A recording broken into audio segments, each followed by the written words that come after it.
ہے کہ آپ جب سے یہ معاہدہ ہوا ہے اس وقت کا پوچھ رہے ہیں یا جب سے گرفتاری ہوئی ہے امیر محترم کی تب کا سوال کا؟ میرے کہنے کا مطلب اوور آل تھا، ذرا کنسائز کر کے تھوڑا سا بتائیں.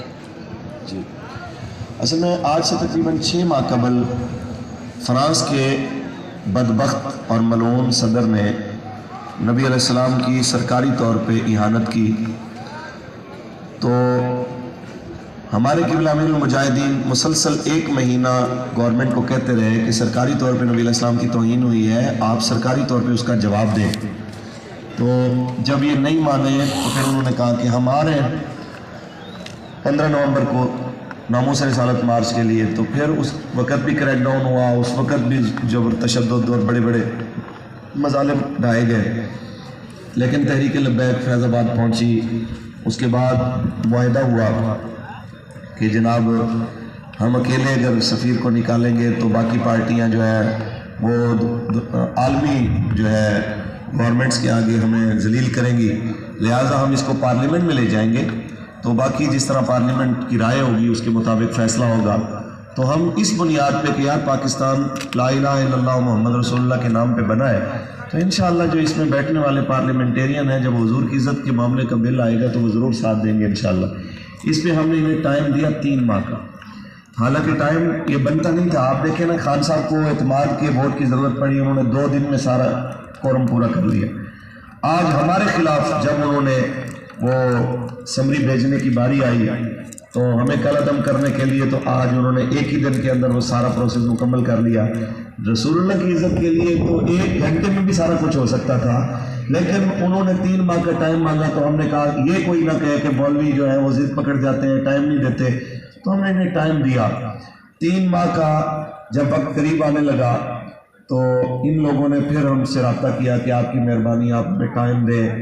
تو ہم انشاءاللہ اپنے معاہدے پہ قائم ہیں، جس میں شیخ رشید صاحب بھی تھے، نور الحق قادری صاحب تھے، اور کچھ ریاست کے ذمہ داران تھے، اور ہماری طرف سے تحریک لبیک یا رسول اللہ کی مذاکراتی ٹیم کے سربراہ ڈاکٹر شفیق امینی صاحب، علامہ غلام عباس فیضی صاحب، علامہ غلام غوث بغدادی صاحب، اور علامہ مفتی محمد عمیر الازہری صاحب، اور جناب حافظ محمد حفیظ صاحب.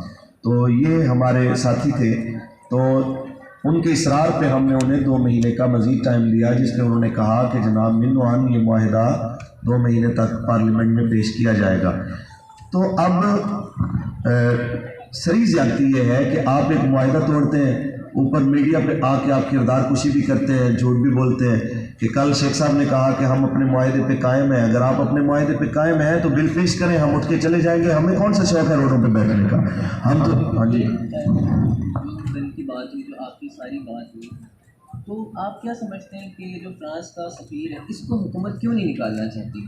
کیوں یہ معاملہ بہت زیادہ جو ہے وہ لمبا ہوتا جا رہا ہے؟ لوگ جو ہے سروائیو کر رہے ہیں، یہاں پہ جتنے بھی لوگ بیٹھے ہوئے ہیں یہ بھی سروائیو کر رہے ہیں. تو ایکچوئل گورنمنٹ کے کیا فرانس کے سفیر سے فوائد؟ لیکن جی یہ کہتے ہیں کہ اگر ہم نے سفیر نکالا تو باقی یورپین جو ہے وہ سارے ناراض ہو کے اپنے سفارتی عملے کو واپس لے جائیں گے. پہلے تو اگر آپ کو یہ لگتا ہے کہ جناب یہ معاہدہ ناقابل عمل ہے تو آپ کو معاہدہ کرنا ہی نہیں چاہیے تھا. بندہ اتنی بات کرتا ہے جتنی اس کی اوقات ہوتی ہے.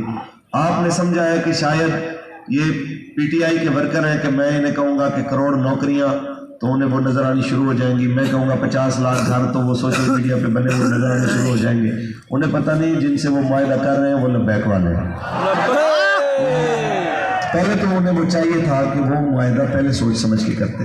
یہاں پہ ایک بات جو دکھی بات ہے اور انتہائی تکلیف دہ بات ہے، آج سے چند سال قبل اسپین کی ایک لڑکی ڈرگز سپلائی کرتی ہوئی امریکہ کے ایئرپورٹ پہ پکڑی جاتی ہے، اور امریکن اس کو سزا دینے کے لیے جس وقت اپنی حراست میں لیتے ہیں تو اسپین اپنا سفیر واپس بلاتا ہے، ان کا ایمبیسڈر نکالتا ہے اور کہتا ہے کہ ہماری عورت ہمارے حوالے کرو، ہم خود تحقیق کریں گے اگر اس کا قصور ہوا، لیکن یہ ہم برداشت نہیں کر سکتے کہ ہماری عورت جو ہے اس کو کوئی اور ملک اپنی کسٹڈی میں رکھے.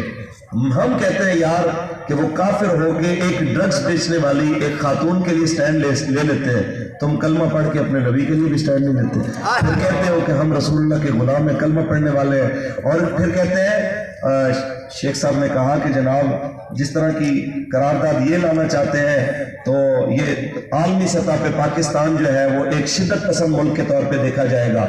آپ مجھے بتائیں کہ فرانس کے گستاخ کے خلاف اگر ہم فیصلہ لائیں ہم تو شدت پسند ہوں، اور اربوں مسلمانوں کی دل آزاری جو کرے وہ شدت پسند نہیں ہے، تو آپ اس کے لیے سخت لفظ بولتے ہوئے پریشان ہیں۔ اور کیا سخت لفظ ہے کہ ان کے ایمبیسڈر کو بھیجنا ہے، اس کے لیے آپ کی ٹانگیں کانپ رہی ہیں۔ یار انہوں نے آپ کے نبی کی توہین کی ہے اور آپ ان کے ایمبیسڈر کی توہین نہیں کر رہے ہیں، صرف کہہ رہے ہیں کہ جناب تشریف لے جائیے۔ تو آپ اتنی بھی اگر آپ میں اخلاقی ضرورت نہیں ہے تو بندے کو ویسے ڈوب مرنا چاہیے۔ یہ کیسا ہے کہ جناب کہ ہم کہتے ہیں کہ کلمہ بھی پڑھتے ہیں، مسلمان بھی ہیں، اور اوپر سے نعرے بھی لگاتا ہے میں مجاہد ختم نبوت ہوں، فلاں ہوں، ایسا ہوں۔ مجھے نہیں سمجھ آتا کہ یہ کیسے مجاہد ختم نبوت ہے۔ یہ بالکل ویسے مجھے مجاہد لگ رہے ہیں کہ وہ ایک جنگ میں انعام لگا کہ جو دشمن فوجی کا کوئی سر اتار کے لائے گا تو اس کو جناب اتنا انعام ملے گا۔ تو شیخ صاحب کی طرح کا ایک مجاہد تھا، وہ جنگ کے بعد گیا، جب سارا کچھ امن ہو گیا تو کسی مرے ہوئے فوجی کی ٹانگ کاٹ کے لے آیا، تو اس نے کہا کہ یہ جناب انعام نکالیے، میں نے بھی ٹانگ کاٹی ہے جناب ایک کافر کی۔ تو انہوں نے کہا کہ سر کیوں نہیں؟ کہتے سر جی کو پہلے لا گیا سے۔ مسئلہ یہ ہے کہ یہ اس طرح کے مجاہد ہیں کہ یہ منکرین ختم نبوت کے ساتھ بھی بیٹھے ہیں اور یہ ختم نبوت کی حفاظت کے نعرے بھی لگا رہے ہیں، جس کی سب سے بڑی نشانی یہ ہے کہ کل روا ٹائمز نے شیخ رشید کو شاباش دی ہے۔ اگر قادیانی شیخ رشید پہ خوش ہے تو آپ مجھے بتائیں اگر منکر ختم نبوت خوش ہے تو پھر یہ کیسا مجاہد ختم نبوت ہے جس میں قادیانی بھی خوش ہے اور وہ پھر بھی مجاہد ختم نبوت ہے۔ مجاہد ختم نبوت وہی ہوتا ہے جس کا نعرہ بچے بچے کو یاد ہوتا ہے۔